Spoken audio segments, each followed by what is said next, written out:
কুষ্টিয়ার দৌলতপুরে পদ্মা নদীর ভাঙনের কারণে মর্টার গার্ড বাংলাদেশ এর উদয়নগর বিওপি ধীরে ধীরে নদীতে বিলীন হয়ে গেছে। একই এলাকায় এর আগে একটি প্রাথমিক বিদ্যালয় নদী গর্ভে বিলীন হয়েছে। বুধবার 10 সেপ্টেম্বর রাত 10টার দিকে চিলমারি ইউনিয়নের উদয়নগর বিওপি নদীতে তলিয়ে যায়।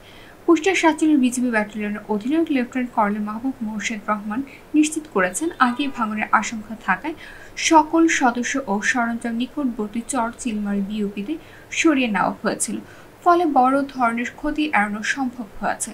বর্তমানে চর চিলমারি বিওপি থেকে উদয়নগর সীমান্ত এলাকায় নিয়মিত টহল চালানো হচ্ছে।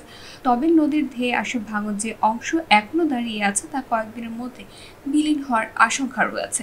একই সময় চৌমাদিয়া সরকারের প্রাথমিক বিদ্যালয় নদী গর্ভে তলিয়ে গেছে। আপনারা হয়তো ইতিমধ্যে জেনেছেন যে আমাদের এই উদয়নগর বিওপি গত 10 সেপ্টেম্বর আনুমানিক সন্ধ্যা 7টায় এই প্রমত্ত পদ্মার আকস্মিক ঝোড়ো বাতাস এবং তীব্র স্রোতের মুখে পড়ে পদ্মার ভাঙনগত কারণে প্রায় 3 ঘন্টা সময়কালের মধ্যে এই বিওপির 2/3 বিলীন হয়ে যায়। তো এই কার্যক্রমে বা এই প্রাকৃতিক যে দুর্যোগটা হলো সেটার কারণে আমাদের আল্লাহর রহমতে বড় ধরনের কোনো ক্ষয়ক্ষতি হয়নি। এই ধরনের যে একটা সিচুয়েশন হতে পারে আমরা ইনফ্যাক্ট আগেই এটা অনুধাবন করতে পেরেছিলাম। আমাদের হেডকোয়ার্টার্স থেকে আমরা প্রয়োজনীয় অনুমোদন নিয়ে আমরা গত 13, 14 এবং 15ই অগাস্ট আমাদের এই বিওপি থেকে যে সমস্ত মূল্যবান সরঞ্জামাদি ছিল আমরা আগেই সরিয়ে ফেলেছিলাম পার্শ্ববর্তী বিওপিতে।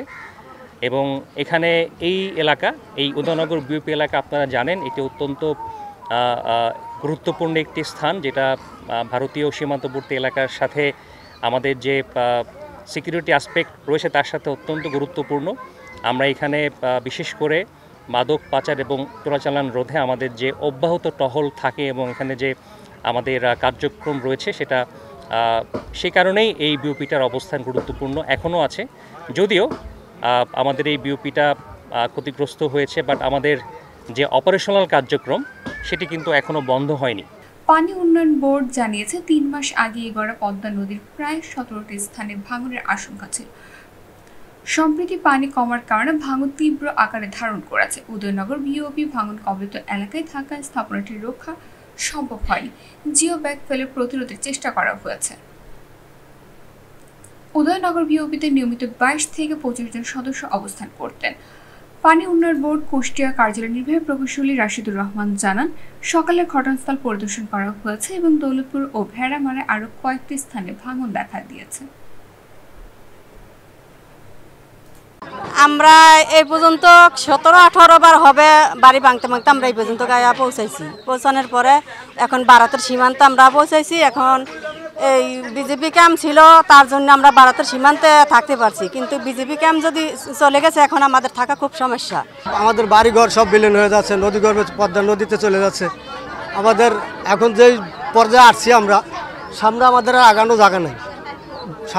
এই যে এখানে ভারতের সীমানা, এখন আমাদের যে অবস্থা তাতে আমাদের মানে বিপদ, অনেকটুকু বিপদ। আমাদের এখন যদি আমাদের একটা জোর দাবি সরকারের কাছে যে আমাদের একটা বাঁধের দরকার।